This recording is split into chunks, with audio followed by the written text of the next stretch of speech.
लोकसभा सीटें 850 हुई तो यूपी में बढ़ेंगे सबसे ज्यादा सांसद।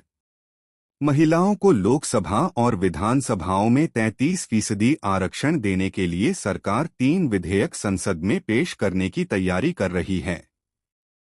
अगर इन पर मुहर लग जाती है तो देश में लोकसभा सीटों में इजाफा होगा और ये 543 से बढ़कर अधिकतम 850 तक पहुंच जाएंगी। इन विधेयकों को 16 अप्रैल को लोकसभा में पेश किया जाएगा। सवाल है कि इनके लागू होने के बाद किस राज्य में कितनी लोकसभा सीटें होंगी और किस राज्य में संख्या सबसे ज्यादा बढ़ेगी। प्रावधानों में क्या? इनके प्रावधानों में कहा गया है कि 815 सीटों राज्यों को दी जाएंगी। पहले यह संख्या 530 थी, जबकि केंद्र शासित प्रदेशों के पास पहले से मौजूद 15 सीटों का आंकड़ा बढ़कर 35 हो जाएगा। विधेयक में निर्वाचन क्षेत्रों का फिर से निर्धारण करने के लिए वर्ष 2011 की जनगणना के आंकड़ों को आधार बनाया जाएगा।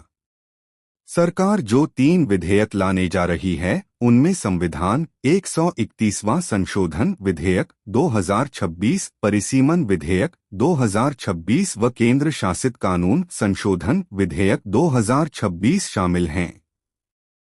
आरक्षण 15 साल तक लागू रहेगा। विधेयक में लोकसभा और विधानसभाओं में 1/3 सीट महिलाओं के लिए आरक्षित करने का प्रावधान है। इसमें अनुसूचित जाति और जनजाति की महिलाओं के लिए भी आरक्षण शामिल होगा।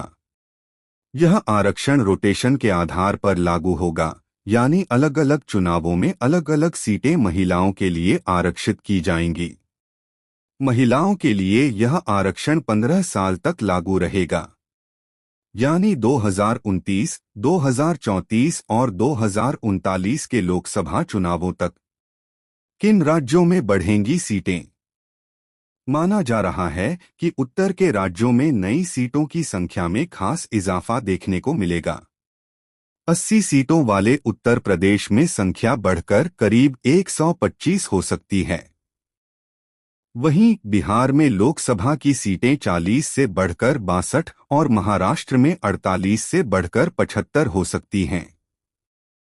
संभावनाएं जताई जा रही हैं कि तमिलनाडु में सीटों की संख्या 39 से बढ़कर 61 हो सकती है। केरल में आंकड़ा 20 से बढ़कर 31 पर जा सकता है।